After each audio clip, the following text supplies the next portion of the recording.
आइए हम वचन में आगे बढ़ेंगे।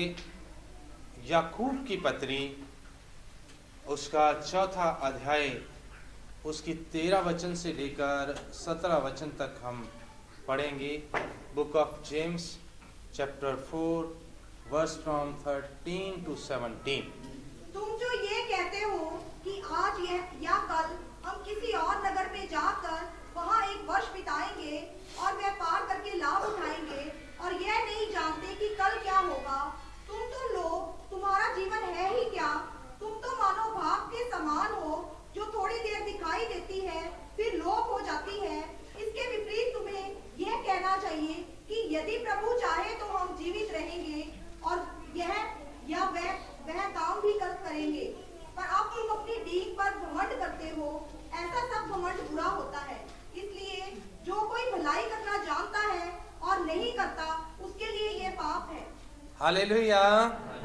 परमेश्वर के बेटियों, यहाँ पे संत याकूब जो हैं वो हमें शिक्षा देते हुए कहते हैं कि तुम अपनी बहुत सारी योजनाएं लगातार बनाते ही रहते। यहाँ पे लिखा है तुम जो ये कहते हो कि आज या कल हम किसी और नगर में जाकर वहाँ रहेंगे, वहाँ मजे करेंगे या वहाँ बिजनेस करेंगे या वहाँ से कुछ खरीद के लाएंगे या वहाँ कुछ बेच के आएंगे या शादी में जाएंगे, कुछ और करेंगे और बहुत सारी योजनाएं तुम बनाते रहते हो। यहाँ पे ये लिखा हुआ है, लेकिन ये नहीं जानते कि कल होने वाला असल में क्या है। किसी मनुष्य को पता है कल क्या हो जाएगा?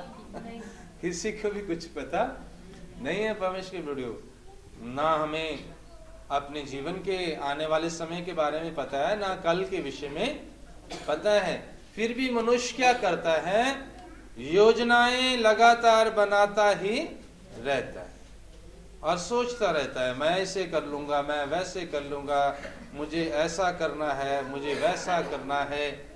और जबकि हमें आने वाले पल के विषय में भी पता नहीं है और हम आने वाले कल या 20 साल बाद की योजनाएं बना लेते हैं। जब कोई बच्चा पैदा होता है तो माँ बाप योजनाएं बना लेते हैं, इसकी जो इंश्योरेंस करवा दो, हर महीने पैसे डाला करो, जब ये स्कूल जाने जितना हो जाएगा तब इतना पैसा हो जाएगा, जब ये कॉलेज जाने जितना हो जाएगा तब इतना, इसकी शादी तक इतना पैसा हो जाएगा और नौकरी मिली तो मिली, नहीं तो हम इसको बिजनेस करवा देंगे, ये करवा देंगे, वो करवा देंगे।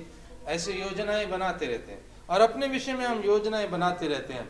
रिटायरमेंट के बाद हम यहाँ बस जाएंगे और रिटायर होने के बाद ये करेंगे, जब बूढ़े हो जाएंगे तब के लिए धन इकट्ठा कर लो, तब पता नहीं बच्चे पूछेंगे नहीं पूछेंगे, तब हम निकलवा के धन खाते रहेंगे। ऐसे लोग बहुत सारी योजनाएं बनाते रहते हैं और कई बार देखा जाता है ना उनका कोई धन काम आता है और ना कुछ और काम आता है।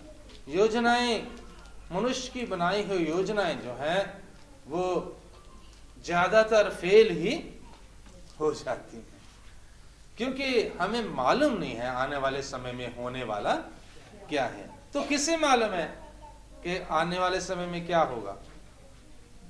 किसे मालूम है? ये सबको पता है कि परमेश्वर को पता होता है आने वाले समय के बारे में। फिर भी परमेश्वर की योजनाओं को हम मानते नहीं है, अपनी योजनाओं को। मनुष्य की क्या प्रॉब्लम है?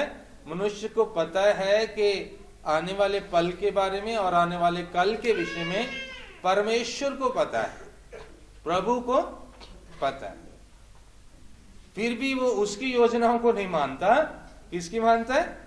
नहीं, मेरी योजनाएं जो सही है, वो जो मैंने बनाई है वो सही है। परमेश्वर की योजनाएं जो हैं वो शायद ठीक नहीं है। मैं एक्सपर्ट हूँ, मैंने इतना एक्सपीरियंस लिया हुआ है, मैं इस तरह से जो है सब कुछ सीखा हुआ हूँ। ऐसे परमेश्वर के प्रभु संत पतरस जो थे वो जो खानदानी मछुआरे थे, उसके बाप दादे और वो सारे मछली पकड़ने का ही काम करते थे। प्रभु यीशु मसीह के सबसे महान चेला पतरस जो हुए हैं, संत पतरस सबसे बड़े चेले, उम्र में भी बड़े थे और वैसे भी प्रभु ने उनको अपनी गद्दी दी और बहुत बड़े हो गए। और परमेश्वर के वीडियो वो मछुआरे थे, मछली कहाँ मिलती है और कैसे पकड़ी जाती है उनको बचपन से ही उस चीज का पता था। चांद के समय में मछली कहाँ मिलती है उनको पता था, जब चांद ना हो उस समय मछली कहाँ मिलती है उनको पता था, कौन सा जाल किधर को डालना है उनको सब पता था। परमेश्वर के वचन में लिखा हुआ है, एक बार मछली पकड़ने के लिए उन्होंने जो बहुत लंबा समय लगाया, पूरा रात वो मछली पकड़ने के लिए अपने टीम के साथ झील के अंदर था संत पतरस, कोई मछली उसने पकड़ी नहीं। फिर दिन में प्रभु मिले, प्रभु ने कहा उस गहरे में जाकर जाल डाल दे। मछली उस समय पतरस को पता था गहरे में इस समय मछली नहीं मिलेगी, कोई समय तट पे मछली मिलने का होता है, कोई समय गहरे में मिलने का होता है। अक्सर दिन के टाइम में मछलियां जो है बाहर की तरफ को आ जाती है, रात को गहराई में वो चली जाती है। वो सुबह का समय था और उस समय मछलियां तट की तरफ आ जाती हैं, लेकिन प्रभु ने कहा गहरे में जाकर जाल डाल दे। और संत पतरस जो थे उनको अचंबा तो हुआ, लेकिन वो प्रभु के सामने बोले नहीं। वो अंदर ही अंदर शायद सोचते होंगे, अरे मछली पकड़ने का मुझे इतना तजर्बा, दिन के टाइम में मछली गहराई में कहाँ मिलेगी। लेकिन जब उन्होंने जाल डाले तो वचन में लिखा है इतनी मछली उसमें आ गई कि जाल खींचने उनके लिए मुश्किल हो गए थे। हालेलुया। पतरस की योजना जो थी फेल हो गई, और किसकी योजना सफल हो गई? प्रभु की योजना। सब प्रभु को पता था मछली कहाँ बैठी हुई है, गहराई में इस समय बैठी हुई है। और कई बार प्रभु ने कहा बाल को दाहिने में जाल डालो, बाएं में जाल डालो, जो कुछ भी प्रभु ने कहा वो योजना सफल है। लूका की पुस्तक 5वां अध्याय 4 से लेकर 8 तक ये बातें लिखी हुई हैं परमेश्वर की। पतरस की योजनाएं, जो एक्सपर्ट था, पतरस एक्सपर्ट, मछली पकड़ने में पूरी तरह एक्सपर्ट। प्रभु यीशु मसीह ने कभी भी मछली नहीं पकड़ी थी, है ना, लेकिन वो बताते हैं गहरे में जाल डाल दो, उनको मालूम है। पढ़े वचन। जब मैं बातें कर चुका तो समूह से कहा गहरे में ले चल और मछलियां पकड़ने के लिए अपने जाल डालो। समूह ने उसको उत्तर दिया, हे स्वामी, हमने सारी रात मेहनत की और कुछ न पकड़ा, तो भी तेरे कहने से जाल डालूंगा। हालेलुया। ये इसकी असली अच्छी बात थी, संत पतरस की ये अच्छी बात थी, अपने आप को जीरो कर देते थे प्रभु के सामने। कहा रात को मैंने पकड़ी है प्रभु जी, सारी रात कोशिश किया है, कोई एक भी मछली नहीं पकड़ी, यहाँ मछली है ही नहीं है, ये मतलब था उनका। लेकिन साथ में क्या कह रहे हैं? प्रभु जी आपकी बात को मैं नहीं टालूंगा, आपकी योजना को मैं नहीं टालूंगा। परमेश्वर, ऐसे ही हम अपने अपने कोशिशें कई बार करते रहते हैं, जीवन में करते रहते हैं, लगे रहते हैं और कुछ भी बन नहीं पाता। फिर परमेश्वर की आवाज आती है, प्रभु की आवाज आती है, प्रभु के दास की आवाज आती है, और प्रभु के किसी बंदे की तरफ से आवाज आती है। वचन से कहीं से आपको पता चलता है ये ऐसा करना, और वो बात जो है आपको फबती नहीं है, अच्छे से समझ में नहीं आती है। आपको लगता है इतना कुछ तो पहले कर लिया है, अब ये करने से क्या हो जाएगा। लेकिन परमेश्वर के वीडियो, एक चीज का ध्यान रखिए, जब आवाज आए परमेश्वर की या प्रभु के दास की ओर से, वचन से, किसी भी तरीके से आपके पास प्रभु की आवाज पहुंचती है, चाहे आपको वो समझ आए या ना आए, तब क्या कहना होता है? चाहे पिछले समय में सारी योजनाएं मेरी फेल होगी, लेकिन प्रभु ये तेरी आवाज है, इसको मैं जरूर सुनूंगा। उसी समय आपके जाल भर जाएंगे, उसी समय आशीषें बहुत त्याग से आ जाएंगी। क्या कितनी मछली पकड़ी? आगे फिर पढ़ो। जाल फटने को। हे स्वामी, जब उन्होंने ऐसा किया तो बहुत मछलियां घेर लाए और उनके जाल फटने लगे। इस पर उन्होंने अपने साथियों को जो दूसरी नाव पर थे संकेत किया कि आकर हमारी सहायता करो, और उन्होंने आकर दोनों नावें यहाँ तक भर ली कि वह डूबने लगी। ये देखकर समूह पतरस यीशु के पांवों पर गिरा और कहा, हे प्रभु, मेरे पास से जा, क्योंकि मैं पापी मनुष्य हूँ। हालेलुया। परमेश्वर के फिर वीडियो, और लोगों को बुलाना पड़ा आशीषों को इकट्ठा करने के लिए, और लोगों को कॉल करना पड़ा, इतनी आशीषें आ गई, संभाली नहीं जा रही हैं, तुम भी ले लो इसमें से। अपनी अपनी नावें उन्होंने भर ली और इतनी भर गई कि नावें भी नीचे जा रही थी डूबने, मतलब उनको मछलियां बाहर फेंकनी पड़ी होंगी बहुत सारी। परमेश्वर की वीडियो, ये आशीष है परमेश्वर की ओर से। प्रभु की योजना को जब हम कहेंगे प्रभु मैं अपनी योजनाओं को पीछे रख देता हूं, अपनी बातों को मैं पीछे रख देता हूं, तेरी बात को मानूंगा, तेरी योजना को मानूंगा, चाहे मेरी समझ में नहीं आ रही, चाहे हल्की सी बात लग रही है, मेरे लिए ये आम सी बात लग रही है, जो कुछ इसमें कुछ दम नहीं मुझे दिख रहा, लेकिन आपकी बात है तब मैं इसको मानूंगा। परमेश्वर के वीडियो, उसके बाद संत पतरस को और भी ज्यादा अविश्वास हो गया, प्रभु के पैरों के ऊपर गिरा और उसने कहा मैं पापी मनुष्य हूं, प्रभु आप बहुत महान हो, आप बड़े हो, मेरा और आपका कोई मेल नहीं है, प्रभु कृपया यहाँ से चले जाइए, मुझे अपना दास ना बनाइए, मेरे ऊपर इतनी कृपा ना करिए, मैं आपके लायक नहीं हूँ और मैं एक पापी मनुष्य हूँ, आप महान हो, आप प्रभु हो, पवित्र हो। इस तरह से वो करने लगा, अर्थात उसका हृदय पूरी रीति से और धुलने लगा। हालेलुया। ऐसे ही परमेश्वर के वीडियो, एक बार प्रभु यीशु मसीह ने अपने विषय में योजना जो है वो चेलों को बताई।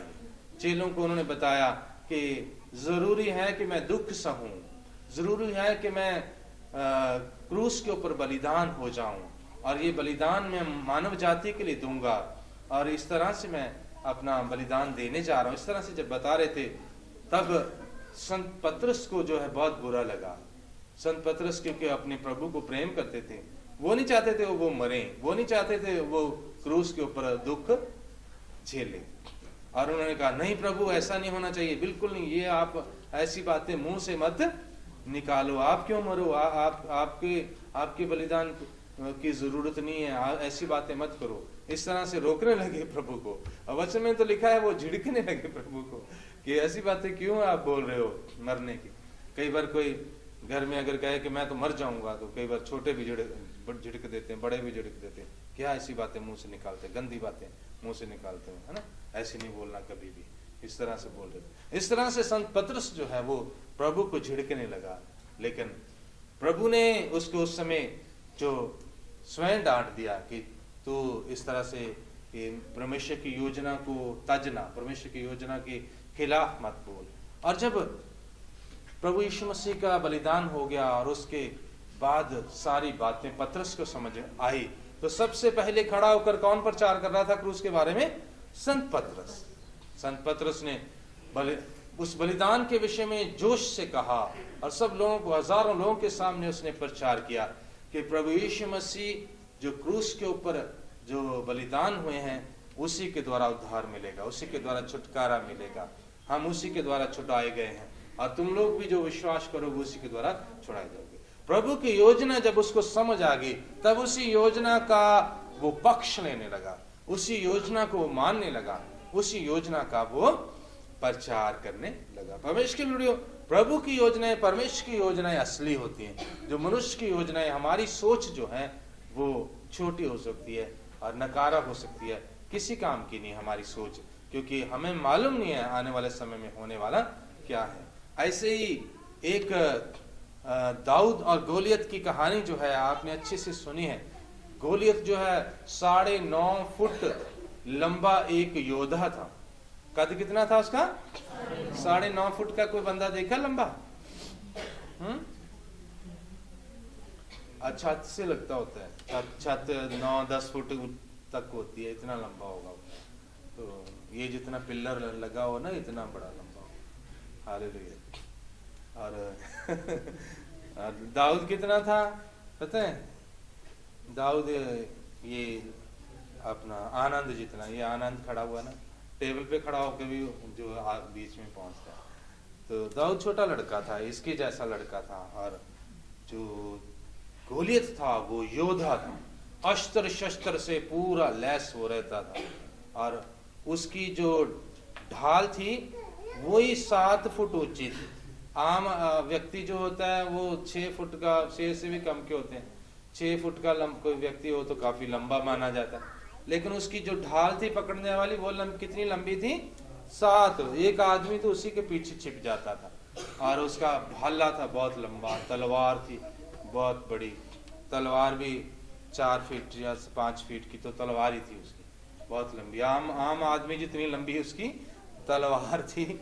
और वो पूरा लोहे से कवर रहता था और वो फलस्तीनियों का योद्धा था, और प्रभु की कौम, इस्राएली कौम जो है, उनके आमने सामने वो रुके हुए थे। बहुत दिनों से फौजें आमने सामने थी, और वो हर रोज निकल के ललकारता था और प्रभु के सेना को जो है बुरी बुरी बातें बोलता था, और राजा को गालियां निकालता था उनके, और उनके प्रभु को निंदा करता था, परमेश्वर की निंदा करता था, शाप देता था और कहता था कोई तुम में से है तो बाहर निकलो, मेरे साथ लड़ो। और एक दिन परमेश्वर के बेटे, ये दाऊद जो छोटा सा बच्चा था, वो उसके सामने जा खड़ा हुआ, और इसके पास हथियारों के रूप में एक तो डंडा था और एक गोफन था। गोफन एक रस्सी, 2 रस्सियों को जोड़कर आगे एक जो चमड़े का छोटा सा पैक लगाया होता है, और उसके अंदर पत्थर डाल के ऐसे घुमा के मारते हैं। वो किसान लोग उसको इस्तेमाल करते थे, और चरवाहे उसको इस्तेमाल करते थे, किसी कुत्ते को भगाने के लिए, किसी भालू को भगाने के लिए जो उनके खिलाफ आता था। एक छोटा सा हथियार था।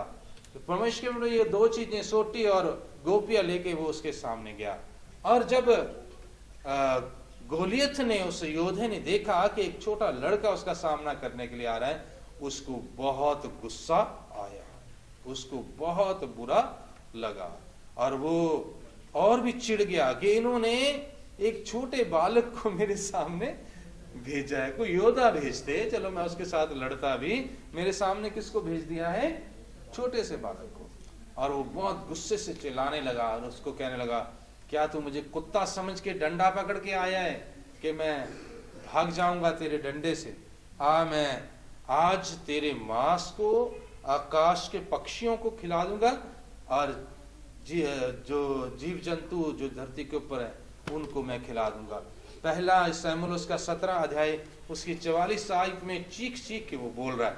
और उसने योजना बनाई, उस मनुष्य ने अर्थात गोलियत ने अपनी योजना क्या बनाई थी कि ये जो बच्चा मेरे सामने आ रहा है, इसको मैं अभी मार डालूंगा, इसको टांग से पकड़ूंगा, मैं पटक दूंगा, इसको एक थप्पड़ मारूंगा और ये मर जाएगा, इसको मैं शायद एक मुक्का मार दूं तो ये मर जाएगा, या पैर से एक ठुड्ड मार दूं तो ये उड़ जाएगा। इस तरह से वो सोच रहा था, उसकी अपनी योजनाएं थी बनाई हुई, और परमेश्वर की योजना कुछ और थी। 44 आयत पढ़े। फिर फिलिस्ती ने दाऊद से कहा, मेरे पास आ, मैं तेरा मांस आकाश के पक्षियों और वन पशुओं को दे दूंगा। 42 से 43 पढ़े। वहां उसका गुस्सा और उसकी चिल्लाहट जो है आपको समझ आएगी। देखो किस तरह से चीखता है। जब फिलिस्ती ने दृष्टि करके दाऊद को देखा, तब उसे तुच्छ जाना, क्योंकि वह लड़का ही था और उसके मुख पर लाली झलकती थी और वह सुंदर था। तब फिलिस्ती ने दाऊद से कहा, क्या मैं कुत्ता हूँ कि तू लाठी लेकर मेरे पास आता है? तब फिलिस्ती अपने देवताओं के नाम लेकर दाऊद को कोसने लगा। हालेलुया। अब परमेश्वर के मेरे प्रियो, लेकिन जो दाऊद था परमेश्वर को मानने वाला, वो अपनी योजना बनाकर कुछ भी आया नहीं था। उसको तो बस इतना पता था, मैं उसको मार दूंगा, प्रभु के नाम में मैं मार दूंगा। वो प्रभु के लोगों को बुरा भला कह रहा है, मैं प्रभु की तरफ से जाऊंगा, प्रभु मेरी मदद करेंगे, प्रभु मुझे योजना बताएंगे कैसे लड़ना है, क्या करना है, जो प्रभु बताएंगे ऑन द स्पॉट मैं वैसे कर दूंगा, और वो मर जाएगा। उसको इतना पता था। परमेश्वर के वीडियो, एक लाठी, 5 पत्थर और एक गोफन लेकर वो सामने गया था, और कुछ भी और उसके पास नहीं था। तो क्या हुआ कि इसने एकदम, जब वो उसकी तरफ आने लगा, गोलियत जब उसको मारने के लिए आगे बढ़ने लगा, इसने गोफन में एक पत्थर डाला और घुमा के उसकी ओर फेंक दिया जोर से, और वो कहां लगा जाके? सीधा उसके माथे में अंदर। उसकी 49 आयत को पढ़िए। परमेश्वर के वचन में लिखा हुआ है कि गोफन का पत्थर जो उसके माथे के अंदर लगा, माथा केवल इतना सा नंगा था, उसका सिर के ऊपर हेलमेट था, उसके पूरा कवर किया हुआ था बॉडी को, और आगे ढाल थी, और पूरा लोहे से, लोहे का टैंक था वो छोटा सा, और केवल उसका माथा नंगा, माथे के ऊपर उसके पत्थर लगा। उसको योजना समझ नहीं आई परमेश्वर की। पढ़े। फिर दाऊद ने अपनी थैली में हाथ डालकर उसमें से एक पत्थर निकाला और उसे गोफन में रखकर पलिश्ती के माथे पर ऐसा मारा कि पत्थर उसके माथे के भीतर घुस गया और वह भूमि पर मुंह के बल गिर पड़ा। हालेलुया। परमेश्वर के बेटियों, जब भूमि के ऊपर गिरा तब उसको समझ आया मेरी योजना तो गलत हो गई, ये तो किसी और की योजना चल गई है। वो 40 दिनों से हर रोज निकलता था और पूरा दिन दानव की तरह वो चीखता चिल्लाता था और कोई उसके सामने नहीं आ रहा था। बड़े बड़े योद्धा भी उसके सामने नहीं आ रहे थे और फिर वो गालियां बकता, बुरा भला बोलता वापस चला जाता था अपने कैंप में। एक पहाड़ी के ऊपर इस्राएली बैठे थे, एक पहाड़ी के ऊपर वो फलस्तीनी बैठे थे। हर रोज निकलता था और ललकार के वापस चला जाता था। उसको था जिस दिन भी कोई आ गया मैं उसको कच्चा चबा जाऊंगा, मैं उसको मार डालूंगा। मेरे जितना योद्धा कौन है, मेरे जैसा बलवान कौन है। सचमुच वो बहुत बड़ा था, इतना ऐसा जो योद्धा आज के दिन तक शायद पैदा नहीं हुआ। लेकिन उसको छोटे से बालक के द्वारा परमेश्वर ने ढेर कर दिया।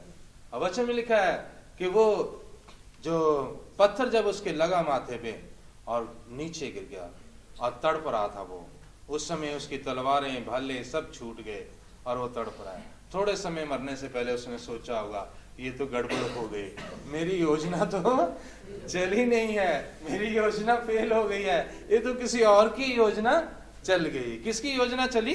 परमेश्वर की योजना। परमेश्वर ने उस बच्चे को इंस्पायर किया क्योंकि उसके ऊपर परमेश्वर का आत्मा उतरता था। छोटे बच्चे के ऊपर क्या था? अभिषेक था, आत्मा का अभिषेक था।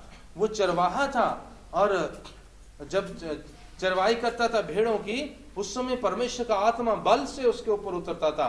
तब वो परमेश्वर की महिमा किया करता था, परमेश्वर के गीत गाया करता था। परमेश्वर के वीडियो जो परमेश्वर की महिमा करने वाले बच्चे हैं उनके ऊपर परमेश्वर का आत्मा उतरता है। सचमुच सारे बच्चे ध्यान से सुनो। छोटे होते ही दाऊद जो था वो परमेश्वर की महिमा करता था। छोटे बच्चे अगर परमेश्वर की महिमा करना सीख जाएंगे, अपने आप गीत गाना, अपने आप, ये नहीं कि मम्मी पापा कहेंगे गीत गाओ, भजन गाओ प्रभु के, तब गाओगे। दाऊद अपने आप गाता था, इसीलिए उसके ऊपर आत्मा उतरता था और परमेश्वर उसको बताता रहता था। बड़ी से बड़ी समस्या भी उसके जीवन में आई, उसको उसने हल कर दिया।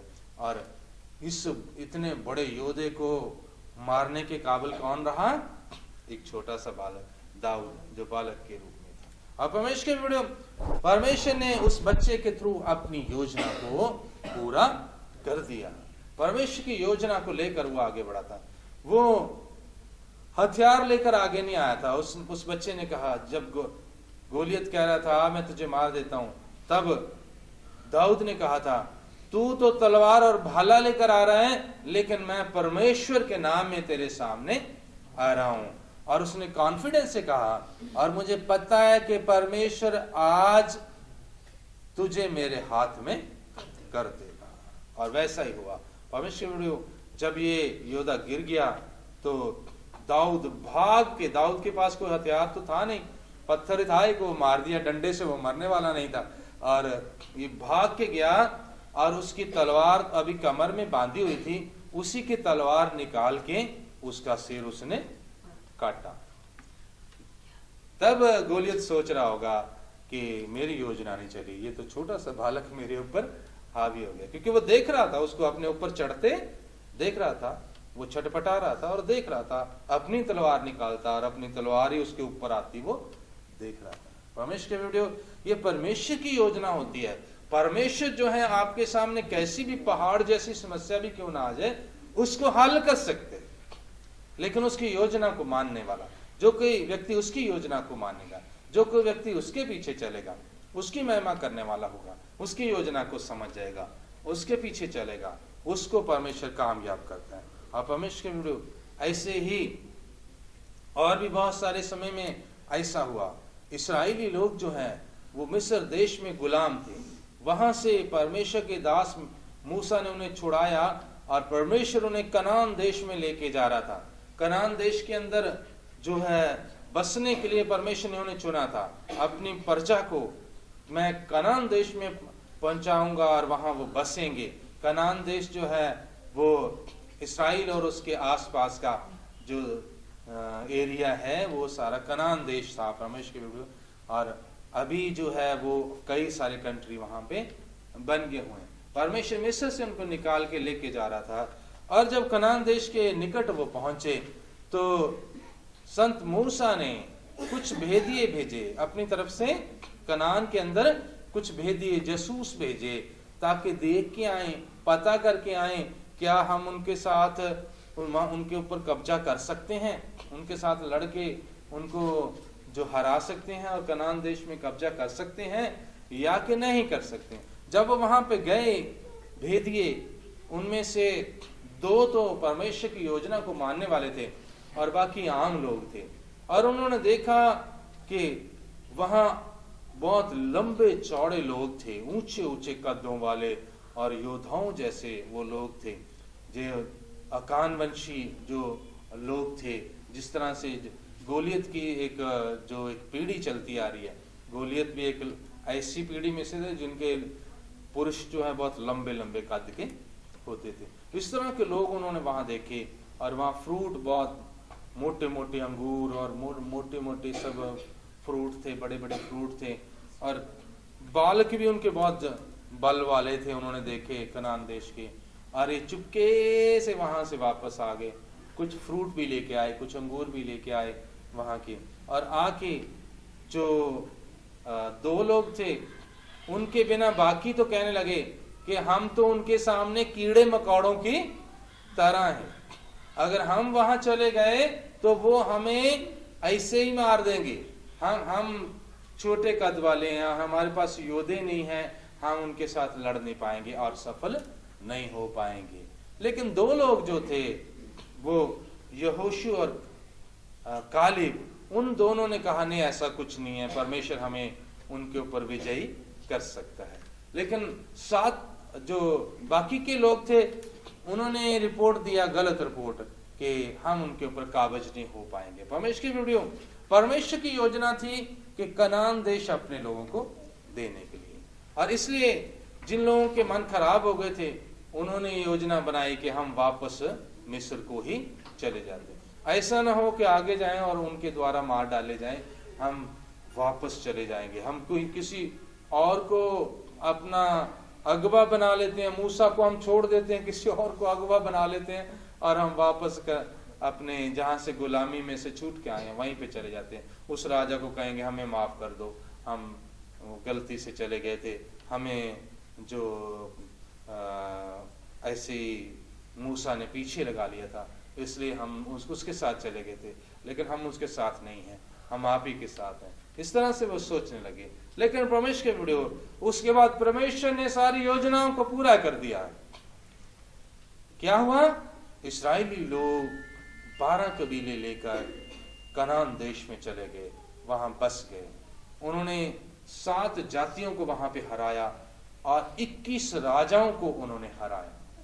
परमेश्वर की कृपा से, प्रभु की योजना से, परमेश्वर के अनुग्रह के द्वारा, परमेश्वर के बल को प्राप्त करके 7 जातियां वहां रहती थी और 21 राजे राज करते थे। इस छोटी सी प्रजा ने उन सब को हरा दिया और पूरे देश के ऊपर खुद कब्जा कर लिया, कनान देश में। हालेलुया।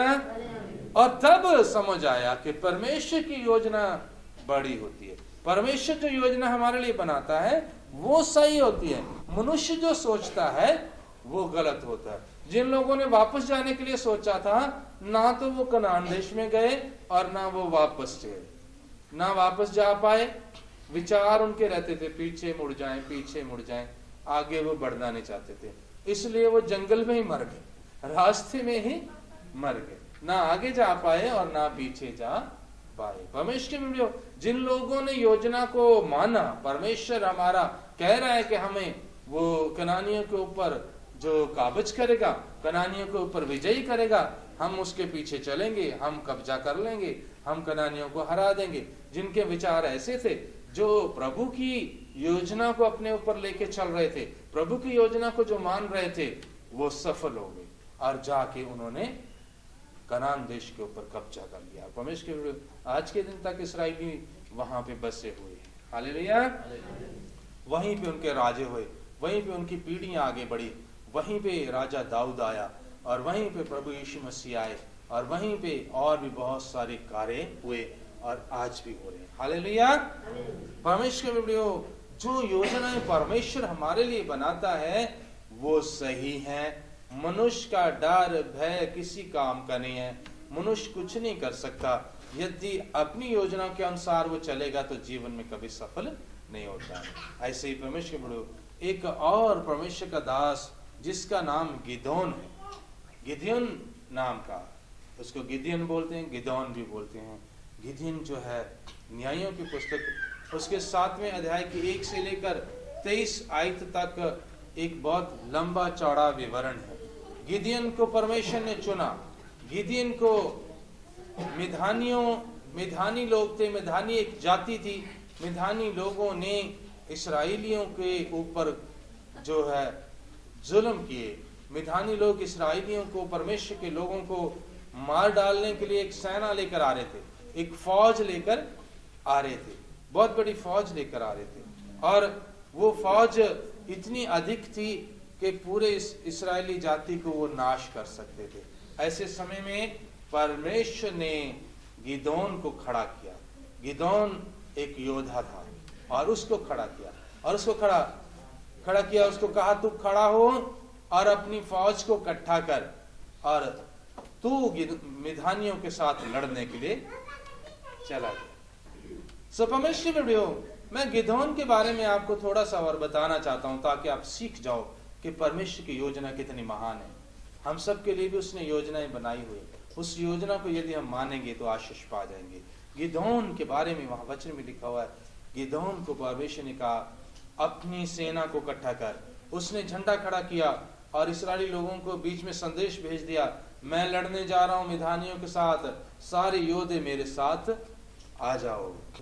घरानों के हिसाब से बहुत सारे योद्धे आने लगे। कोई अपनी तलवार ले आया, कोई अपना भाला ले आया, कोई और हथियार ले आया और सारे एक जगह इकट्ठे हो गए। और जब गिनती की गई तो 32,000 योद्धे गिदियन के साथ इकट्ठे हो गए।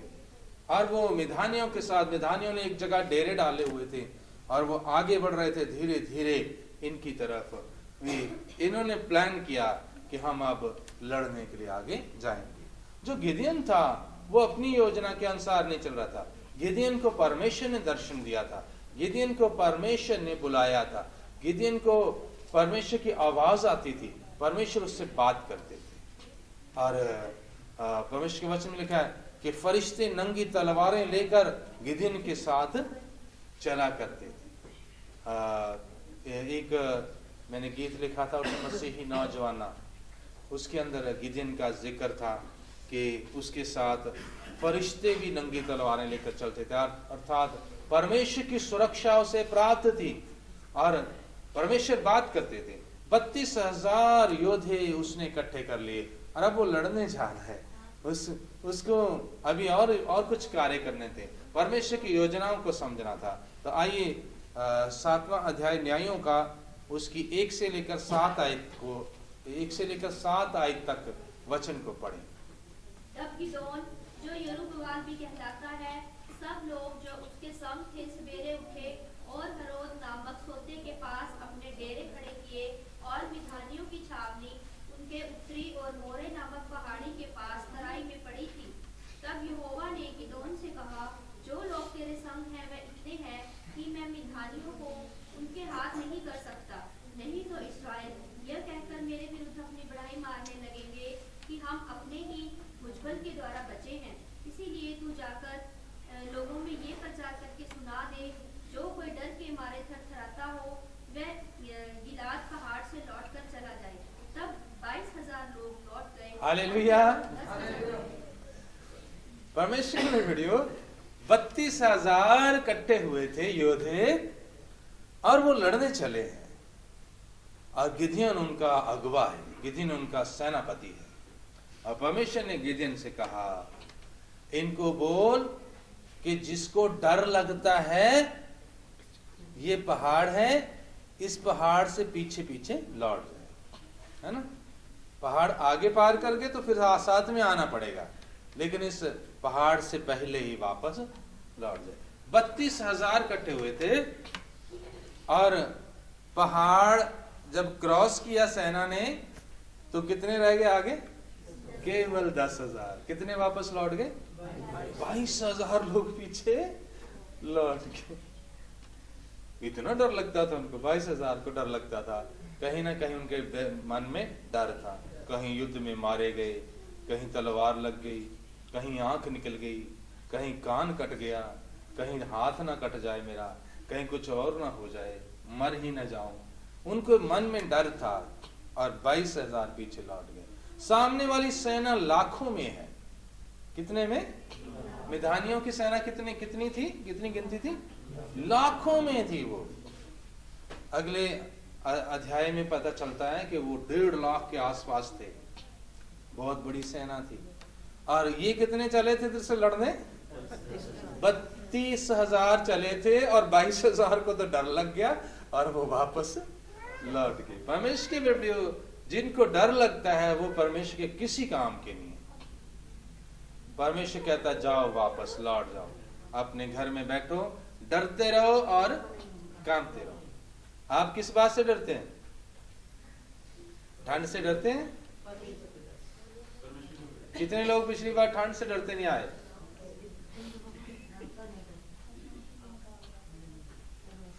परमेश्वर कहेगा लौट जाओ, तुम मेरे काबिल नहीं हो। जो भी डरेगा, कई ठंड से डर जाते हैं, बरसात से डर जाते हैं, किसी और बात से डर जाते हैं। वचन में क्या लिखा है? डरने वालों को परमेश्वर कहेगा जाओ लौट जाओ, मुझे नहीं चाहिए तुम। ऐसा ना हो कहीं कह दे, एक जगह से वापस लौटा देता। हो सकता है 1 साल कहे कोई बात नहीं, अभी डरता है, ठीक हो जाएगा। दूसरे साल के 6वें महीने में कह दे अगर अभी भी डरता रहा, इस साल भी डरता रहा, तो मैं इसको छोड़ दूंगा। ऐसे एक रास्ता तय करते ना हम, उसमें एक जगह के ऊपर परमेश्वर कहता है अभी तक भी डर रहा है, इस पहाड़ तक भी डर रहा है, चल वापस। ऐसे ना करना, डर बिल्कुल निकाल दो। मौसम से कई डरी जाते हैं, परमेश्वर की आराधनाओं को छोड़ देते हैं, किसी और बात से डरते रहते हैं, या किसी भी हल्की हल्की बातों से डरते रहते हैं। परमेश्वर ऐसे लोगों को अपने योद्धे नहीं मानता। सो डरना नहीं। परमेश्वर की योजना के ऊपर जब हम आगे बढ़ते हैं, परमेश्वर जब हमारे साथ है, किसी बात से डरने की जरूरत नहीं है। परमेश्वर के वचन में लिखा है डरपोक परमेश्वर के राज में कभी भी प्रवेश नहीं करेंगे। हम परमेश्वर के राज के लिए आ रहे हैं, और जो डरता है किसी भी बात से, उसके लिए परमेश्वर का राज नहीं। डरपोक लोग नहीं जा सकते परमेश्वर के साथ, परमेश्वर के साथ चल नहीं सकते, परमेश्वर के राज में प्रवेश नहीं कर सकते। परमेश्वर के वीडियो, डरपोकों को 22,000 लोगों को परमेश्वर ने कहा जाओ वापस लौट जाओ, अपने अपने घर में बैठो, तुम योद्धे नहीं हो। आगे पढ़ो बेटा। फिर यहोवा ने गिदोन से कहा, अब भी लोग अधिक हैं। अभी भी 10,000 रह गए थे, परमेश्वर ने कहा अभी भी ज्यादा है। उन्हें सोते के पास नीचे ले चल, वहां मैं उन्हें तेरे लिए परखूंगा, और जिस जिसके विषय में मैं तुझसे कहूँ यह तेरे संग चले, वह तो तेरे संग चले, और जिस जिसके विषय में मैं कहूँ यह तेरे संग ना जाए, वह ना जाए। तब वह उनको सोते के पास नीचे ले गया। सोता होता है जहाँ पानी पीने वाला पानी होता है ना, एक चश्मा। वहाँ यहोवा ने गिदोन से कहा, जितने कुत्ते के समान जीभ से पानी चपड़ चपड़ करके पिए, उनको अलग रख, और वैसा ही उन्हें भी जो घुटने टेक कर पिए। जिन्होंने मुंह में हाथ लगा चपड़ चपड़ करके पानी पिया, उनकी तो गिनती 300 ठहरी, और बाकी सब लोगों ने घुटने टेक कर पानी पिया। तब यहोवा ने गिदोन से कहा, इन 300 चपड़ चपड़ करके पीने वालों के द्वारा मैं तुझको छुड़ाऊंगा, और मिघानियों को तेरे हाथ में रख दूंगा, और अन्य सब लोग अपने अपने स्थान को लौट जाएं। हालेलुया। परमेश्वर के बेटियों, 10,000 लोग योद्धे अभी आगे आगे थे। परमेश्वर ने कहा अभी भी बहुत ज्यादा है। वो 1,00,000 1.5 लाख लोगों को भगाने के लिए 10,000 तो बहुत ज्यादा है। हालेलुया। कितनी सामने सेना थी? करीब 1.5 लाख। लेकिन परमेश्वर की योजना की क्या थी? थोड़े से लोगों के द्वारा ही मैं विजय दे दूंगा। बहुत ज्यादा नहीं चाहिए, लेकिन असली योद्धे मुझे चाहिए, सामर्थ्य योद्धे चाहिए, असली योद्धे चाहिए। एक तो डरते थे, उनको तो वापस भेजिए, वो तो गिद्दड़ हो गए सारे के सारे, है ना। तो फिर कुछ और आगे बढ़ रहे थे, अच्छे योद्धे थे 10,000, और ये सोच रहे होंगे कि हम तो अच्छे हैं, वो डरते थे, वो पीछे चले गए, हम बढ़िया हैं। लेकिन इनमें भी एक परख हुई। परमेश्वर ने कहा इनको पानी पीने के लिए बोल, और देख कैसे पानी पीते हैं।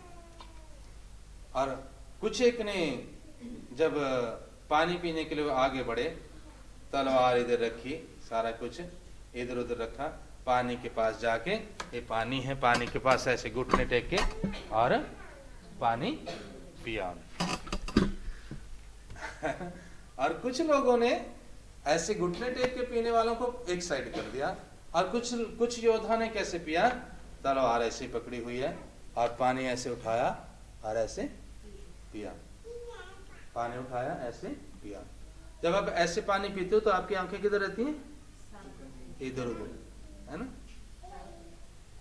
और एक हाथ से पानी पीते हैं, है ना, और एक हाथ में क्या रहते हैं, तलवार। जब घुटने टेक देते हैं, घुटना टेके हो किसी का तो बस फिर तो उसका पावर बिल्कुल खत्म हो जाती है। हथियार जो है, घुटनों से उठना कितना टाइम लगता है पता है, घुटनों के ऊपर बंदा बैठा हो और उसी समय अगर उनके ऊपर हमला हो जाए तो उनको घुटनों के ऊपर भी मरेंगे वो, ना तो उनको उठा जाएगा और ना वो हथियार पकड़ पाएंगे। परमेश्वर के बेटियों, बहुत सारे लोग जो हैं वो जो भी कुछ आशीष दिखती है संसार की उसके सामने घुटने टेक देते। उनको क्या मिला सामने, पानी मिल गया, पानी के सामने घुटने टेक दिए। संसार की कोई भी आशीष मिल जाए, बहुत सारे ऐसे योद्धे होते हैं उनके सामने अपने घुटने टेक दिए। भोजन मिल गया, भोजन के सामने घुट, सब हथियार उतार के रख दिए, भोजन मिल गया तो, और भोजन करने लगे। पानी मिल गया, सब हथियार साइड पे रख दिए, घुटने टेक दिए, जूते उतार दिए और क्या करने लगे, भोजन करने लगे, पानी पीने लगे। संसार की कोई भी आशीष मिल गई उसके लिए अपने हथियारों को छोड़कर पानी पीने लगे या उसका आनंद मनाने लगे। परमेश्वर के वीडियो, इस तरह के लोगों को भी, इस तरह के योद्धों को भी परमेश्वर पसंद नहीं करता। चौकन्ने योद्धों को पसंद करता है। अगर वो पानी भी पी रहे हैं तो हथियार भी उनका उसी समय हाथ में होना चाहिए, उसी समय पानी को छोड़कर वो लड़ सकें। इस तरह के योद्धे उनको चाहिए। परमेश्वर के वीडियो, 300 योद्धे इस तरह से निकले जो चौकन्ने थे और जो परमेश्वर के योग्य ठहरे। बाकी जो है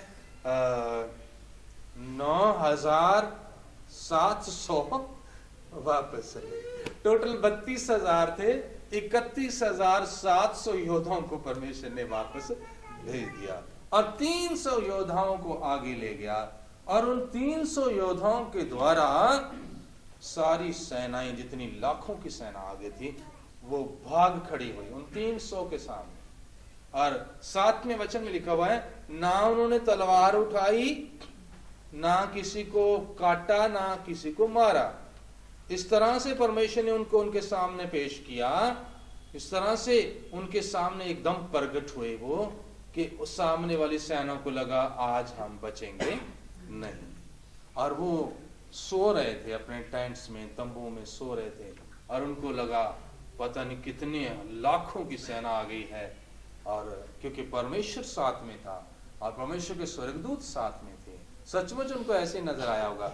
गिदोन के साथ नंगी तलवारें लेकर फरिश्ते चलते थे, हो सकता है लाखों फरिश्ते आगे हों और लाखों फरिश्ते उनको नजर आए, और सामने की सारी सेना भाग गई, अपने हथियार छोड़, अपने जूते छोड़, अपने वस्त्र वहीं पे छोड़ दिए, घोड़े वहीं पे छोड़ दिए, और वो किसी न किसी तरह अपनी जान बचाकर भाग गए। और परमेश्वर के वीडियो, इन 300 योद्धा ने उनके पूरे हथियारों को और पूरे कैंप्स को कब्जा कर लिया। हालेलुया!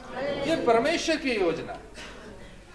मनुष्य की योजना के अनुसार ये 32,000 भी उनके सामने कुछ भी नहीं थे, क्योंकि वो लाखों की सेना थी। ये अपनी समझ से अगर लड़ने जाते तो वो लाखों की सेना इन 32,000 को खत्म कर देती। परमेश्वर की योजना जो है उसके अनुसार हमें करना है। परमेश्वर के वीडियो, कभी आप ये मत सोचना कि हम सफल नहीं होंगे, हम थोड़े हैं, हम सफल नहीं होंगे, हम इस तरह से चल रहे हैं इसलिए हम सफल नहीं होंगे, मेरा परिवार इस तरह से है इसलिए हम सफल नहीं होंगे।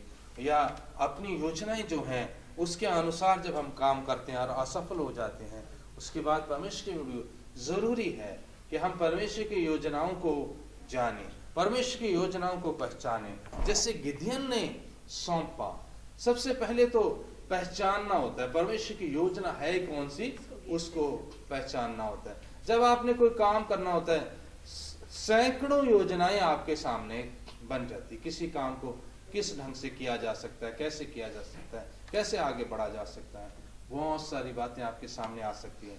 आपकी अपनी योजनाएं, शैतान आपके पास योजनाएं भेज देगा, और रिश्तेदार आपके पास योजनाएं भेज देंगे, और मित्र लोग आपके पास योजनाएं भेज देंगे, बहुत सारी योजनाएं आपके पास इकट्ठी हो जाएगी। लेकिन परमेश्वर से मांगना बहुत जरूरी है, परमेश्वर से पूछना बहुत जरूरी है। परमेश्वर जो योजना आपके ऊपर प्रकट करता है उसको समझना बहुत जरूरी है, पहचानना बहुत जरूरी है। गिदियन ने पहचान लिया, और गिदियन 300 लोगों को लेकर ही आगे चल दिया था। अगर गिदियन कहता सामने लाखों लोग बैठे हैं और मेरे साथ 300 लोग हैं, मैं कैसे विजयी हो पाऊंगा, अगर उसके मन में शक होता तो क्या वो आगे बढ़ता? वो भाग जाता। मैं तो नहीं चाहता, उसने कहना था 300 लोगों को लेके मैं क्या करूंगा, 32,000 थे, 31,700 परमेश्वर ने वापस मोड़ दिए, अब कैसे हो पाएगा, है ना। इतने लोगों को मैं क्या करूं, क्या करेंगे ये मेरे लिए, कैसे लड़ेंगे। वहां लाखों बैठे हैं और यहाँ 300। परमेश्वर के वीडियो, परमेश्वर की योजना को गिदियन ने समझ लिया। जो कुछ परमेश्वर कह रहे हैं वो सही है, जो परमेश्वर की योजना है वो सही है। पतरस ने कहा प्रभु मुझे पता है मछली तो नहीं मिलनी, लेकिन आप कहते हो तो मैं जाल जरूर डालूंगा। मान लिया योजना को, डाल दिया जाल, और मछलियां इतनी आ गई कि और लोगों को बुला के और नावों को बुला के भरना पड़ गया। ऐसे ही गिदियन ने किया। गिदियन परमेश्वर के सामने अपने आप को अर्पित किया होता, परमेश्वर के ऊपर विश्वास करता था। परमेश्वर ने कहा 22,000 को वापस जाने दे, चले जाने दे, कोई बात नहीं। 10,000 को आगे लेके गया, कहा अभी भी ज्यादा है, इसमें से परखो। 300 खरे निकले, बाकी घुटने टेकने वाले हो गए। कोई भी चीज सामने आती घुटने टेक लेते हैं, जहां भी देखो घुटने टेक लेते हैं। ऐसे भी बहुत सारे लोग होते हैं जो कुछ भी मिले वहीं पे घुटने टेक लेंगे। ऐसे लोगों को परमेश्वर योद्धा नहीं मानता, उनको अपने साथ रखना नहीं चाहता, उसको युद्ध में ले जाना नहीं चाहता, और उनके द्वारा कोई सफलता आने वाली नहीं है। वो आम लोग हैं और वो वापस जाएंगे। परमेश्वर के वीडियो, चौकन्ने रहना और योद्धे बन के रहना, हथियारों को अपने साथ रखना बेहद जरूरी है। परमेश्वर ने हमें हथियार दिए हैं, आत्मा के हथियार। अभी तलवारें भाले लेकर नहीं हम चलते आगे, अभी हमारा हथियार क्या है? आत्मा का हथियार हमारे पास है।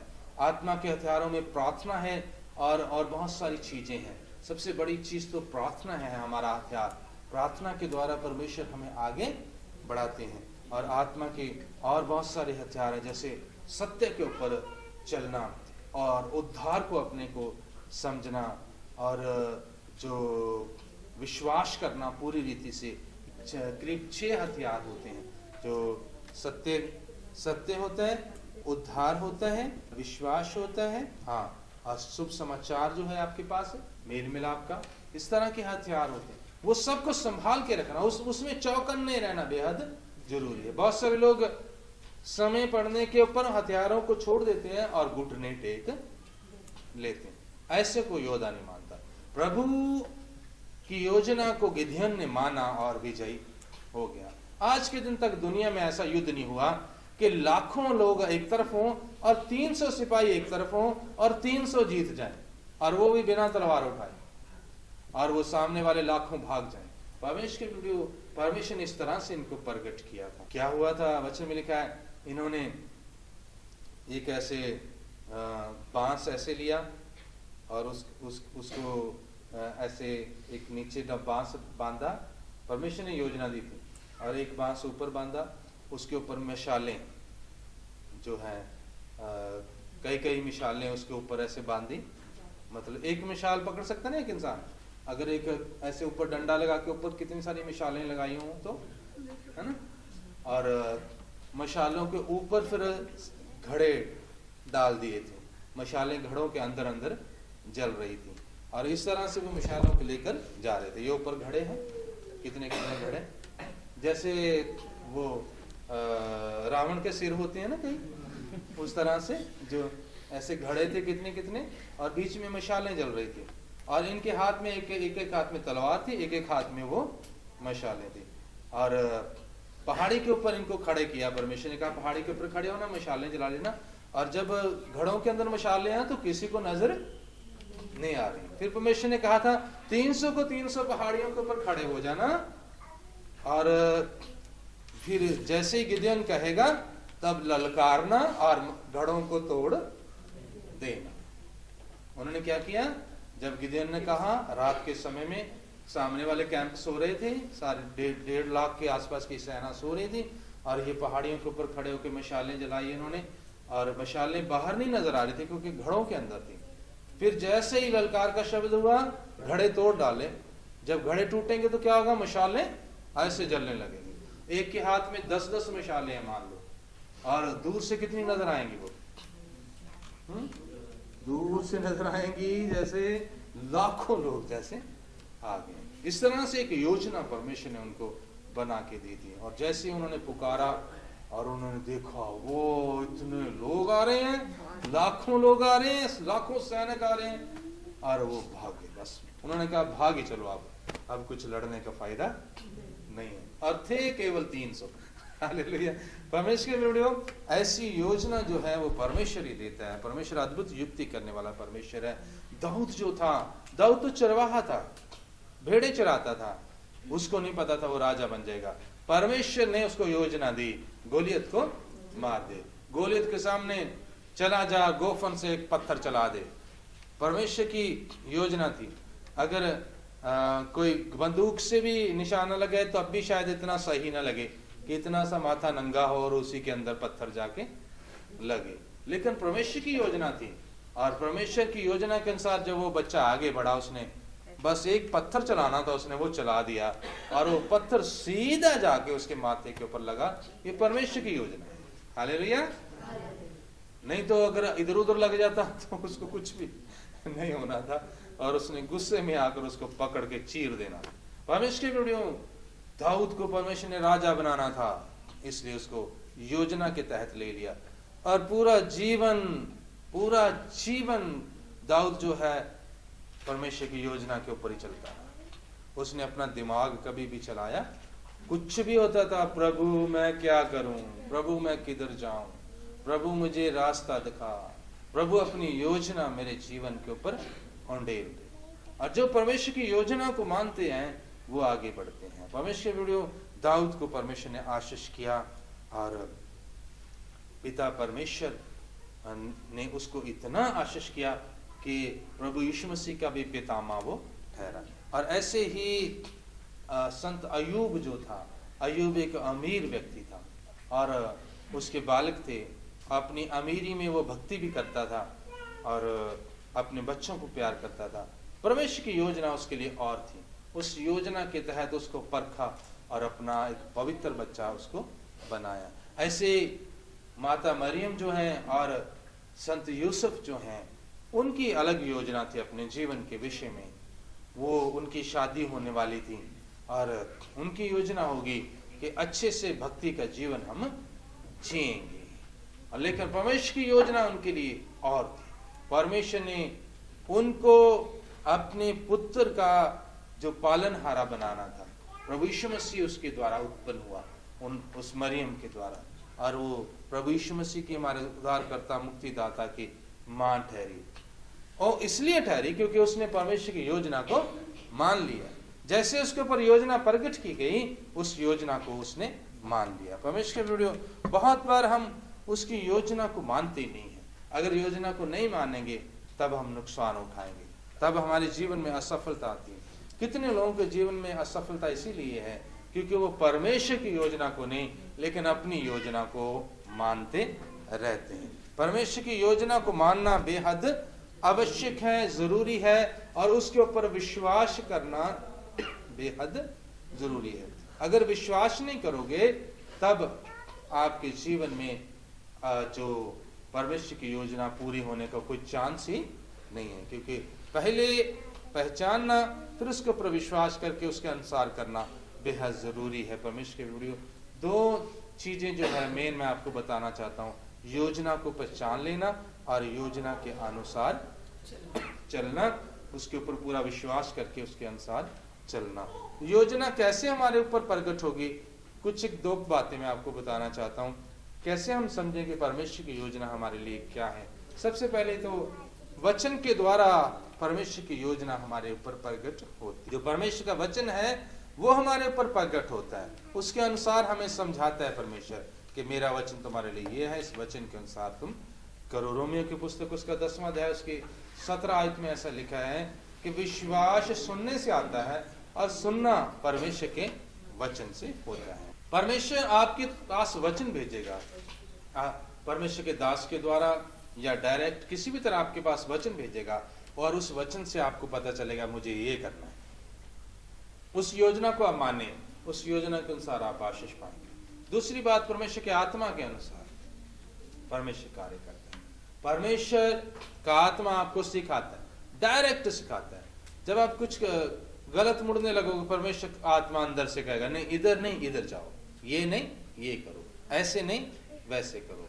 अंदर से परमेश्वर का आत्मा आपको बताएगा। संत पौलुस को परमेश्वर के आत्मा ने बताया इस नगर में नहीं जाना, इस नगर में जाना है। संत पौलुस जो है शुरू में इधर एशिया में आने लगा था, हमारे इंडिया की तरफ आने लगा। परमेश्वर ने कहा नहीं नहीं, इंडिया को तो छोड़ दे, उधर तो यूरोप की तरफ चला जा। फिर वो रोम की तरफ चला गया। काश इधर को कह देते कि इधर को आ जा, चलो, और परमेश्वर की मर्जी थी, तो नहीं तो हमारे देश उन्नत हो जाते, इधर वाले देश पहले उन्नत हो जाते और यूरोप वाले अभी पीछे बैकवर्ड होने थे। तो उल्टा हो जाना था, क्योंकि जिधर परमेश्वर का वचन जाता है उधर ही उन्नति आ जाती है। और ऐसे ही परमेश्वर के वीडियो और भी बहुत सारे समय में आत्मा ने अगुवाई किया। एक बार आत्मा ने अगुवाई किया संत लोगों को, जब वो उपवास के साथ प्रार्थना कर रहे थे तो उनको अगुवाई किया कि पौलुस को और बरनबास को सेवक बना दो और दोनों को